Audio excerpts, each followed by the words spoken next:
নমস্কার, welcome back to Bong bookish. আমি মোহনা। তো আজকে মূলত দুটো বইয়ের রিভিউ নিয়ে চলে এসেছি এবং দুটোই গল্পের বই, কোনোটাই উপন্যাস নয়। আর অদ্ভুতভাবে দুটো বইয়েরই প্রচ্ছদ লাল রঙের। তো আশা করি ভিডিওটা আপনাদের ভালো লাগবে এবং যেহেতু গল্পের বই সেহেতু একই ভিডিওতে দুটো রিভিউ করা সম্ভব হচ্ছে, উপন্যাস হলে হয়তো সম্ভব হতো না। তো ঢুকে পড়া যাক ভিডিওতে। 3, 2, 1. প্রথমেই যে বইটা নিয়ে কথা বলবো সেই বইটার নাম হচ্ছে ঘনিয়ে এলো ঘুমের ঘোর। এটা লিখেছেন অভিনন্দন বন্দ্যোপাধ্যায়। এটা প্রকাশিত হয়েছে পত্রভারতী থেকে এবং এটার মুদ্রিত মূল্য হলো 300 টাকা। এটার মুদ্রিত মূল্য 300 টাকা। প্রচ্ছদটা একবার দেখিয়ে দিচ্ছি।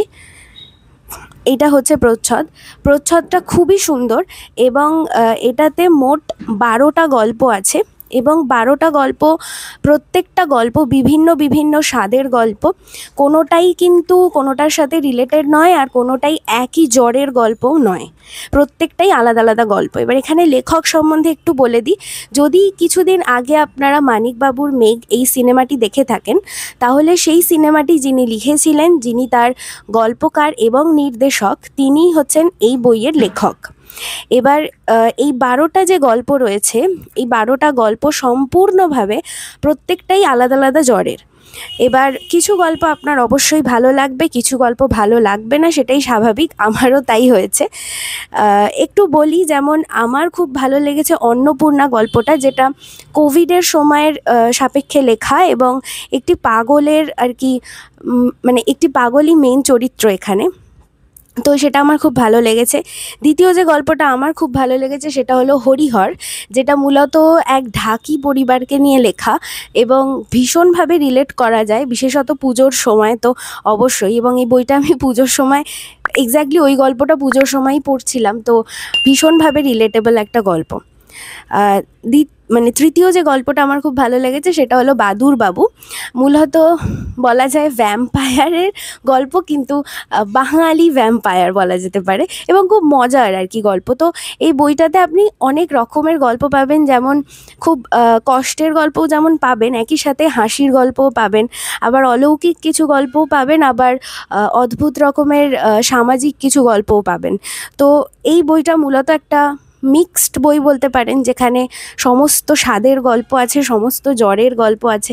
তো হয়তো আপনার খুব ভালো লাগবে, কারণ কোনোটাতেই আপনি বোর হয়ে যাবেন না যে একই রকমের গল্প পড়ছি।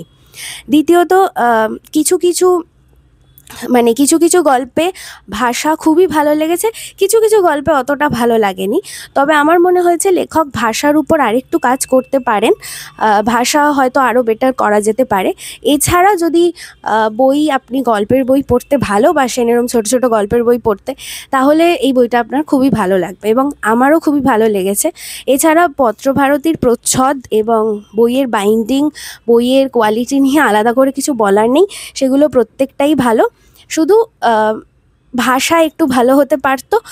আর হ্যাঁ, যদি আপনি আমাকে জিজ্ঞেস করেন যে এই গল্পের বই থেকে আমি আবার ফিরে যাব, মানে আবার দ্বিতীয়বার গল্পের বইতে পড়বো, তাহলে আমি বলবো যে শুধুমাত্র হয়তো প্রিয় গল্পগুলোই আবার পড়তে পারি, যেমন হরিহর গল্পটা হয়তো আবার পড়তে পারি, কিন্তু বাকি গল্পগুলো হয়তো পড়বো না। তো সেই জায়গাটা একটা ব্যাপার। কিছু কিছু গল্প আমার খুবই খারাপ লেগেছে, সেগুলো আবার একটু এড়িয়েই চলবো, এরকম একটা ব্যাপার। যেমন একটি গল্প বলি যেটা আমার খুবই খারাপ লেগেছে, খুব একটা ভালো লাগেনি, সেটা হলো ঋতু পরিবর্তন অতিরিক্ত খারাপ লেগেছে। এছাড়া এখানে দুটো গল্প আছে, একটা গল্প শঙ্কুকে ট্রিবিউট দেওয়া হয়েছে, আরেকটা গল্পতে সুকুমার রায়কে ট্রিবিউট দেওয়া হয়েছে। তো সেটাও আমার খুব ইউনিক লেগেছে যে এরকমভাবে ট্রিবিউটের মাধ্যমে ছোট গল্প লেখা, যেটা আমি আগে কখনো পড়িনি। বেশ ভালো লেগেছে। তবে শঙ্কুকে ট্রিবিউট দেওয়া গল্পটা একটু বোরিং হয়ে গেছে, যেটা একটু ভালো হতে পারতো। বাট অল ওভার আমার খারাপ লাগেনি বইটা। যদি রেটিং দিতে হয় তাহলে বলবো 5-এ 3 তো অবশ্যই দেবো এই বইটাকে।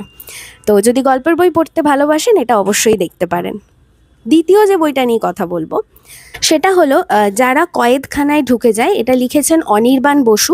এটা প্রকাশিত হয়েছে মান্দাস থেকে এবং এটার মুদ্রিত মূল্য হলো 480 টাকা। এবার এখানে মানে অনেকগুলো গল্প আছে, ছোট ছোট গল্প। হ্যাঁ, তো এখানে প্রায় 20-22টা মতো গল্প আছে টোটাল। এবার এখানে অদ্ভুত ব্যাপার হলো, আমি আগে প্রচ্ছদটা একটু দেখিয়ে নিই।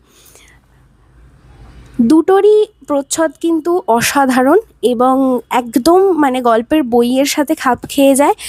তো এখানে অনেকগুলো গল্প আছে, যেরকম বললাম। এই প্রত্যেকটা গল্প এখানে কিন্তু একই জ্বরের, মানে আলাদা আলাদা জ্বরের নয়।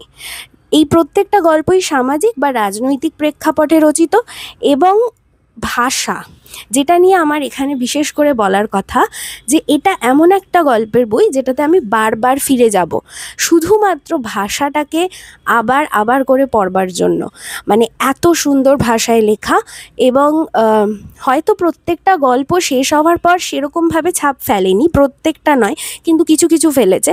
কিন্তু এই ভাষার জন্য আবারও ফিরে যাওয়া যায় এই বইটায়, এবং প্রত্যেকটা গল্প বারবার করে পড়া যায়, এমনই গল্পের বই এটা। এখানে কিছু কিছু গল্প আমার খুব ভালো লেগেছে, যেগুলোতে আমি রীতিমতো স্টার মার্ক করে রেখেছি, যেমন অস্ত্রের গৌরবহীন একা, যেমন খুশি তেমন সাজো, নিষাদের মন মায়ামৃগে মজে নেই।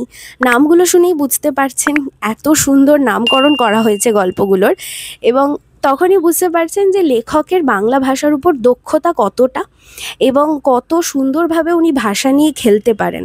তো সেইটা যদি জানতে হয় তাহলে এই বই অবশ্যই পড়তে হবে। এবং আগেও বলেছি যে এখানে কিন্তু জ্বরের ভ্যারিয়েশন নেই। এই বইটা সম্পূর্ণভাবে সামাজিক, রাজনৈতিক, মানসিক, মানে মানুষের মনস্তাত্ত্বিক বিষয় নিয়ে এই বইটা রচিত।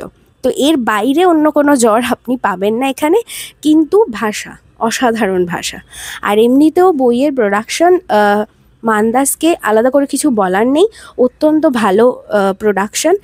আর এটা আমি বইমেলা থেকে কিনেছিলাম, লেখকের স্বাক্ষর সহ মানে আমি পেয়েছিলাম। তো আমার তো বইটা ভীষণভাবে ভালো লেগেছে। এবং যদি গল্পের বইয়ের মধ্যে টপ 5 কিছু বানানো যায়, তার মধ্যে অবশ্যই এই বইটা থাকবে। তো এই বইটা অবশ্যই আমি সবাইকে রেকমেন্ড করব পড়ার জন্য। খুবই ভালো একটা বই। তো এই মোটামুটি দুটো গল্পের বইয়ের রিভিউ। যদি আপনারা এমন হয়ে থাকেন যে উপন্যাস পড়ে পড়ে অনেক মানে বোর হয়ে গেছেন, তাহলে যদি ছোট ছোট কিছু গল্পের বই কিনে পড়তে চান, তাহলে এই দুটো বই অবশ্যই দেখতে পারেন আপনার পছন্দ অনুযায়ী। যদি আপনি মানে বিভিন্ন ধরনের জ্বর একসাথে পড়তে চান, তাহলে প্রথম বইটা দেখতে পারেন। আর যদি আপনি সামাজিক, রাজনৈতিক এবং মানুষের মনস্তাত্ত্বিক এই রিলেটেড গল্প পড়তে চান, তাহলে অবশ্যই দ্বিতীয় বইটা, যেটা হচ্ছে যারা কয়েদখানায় ঢুকে যায়। তো এই দুটো বইয়ের রিভিউ রইল। আশা করি ভিডিওটা ভালো লেগেছে।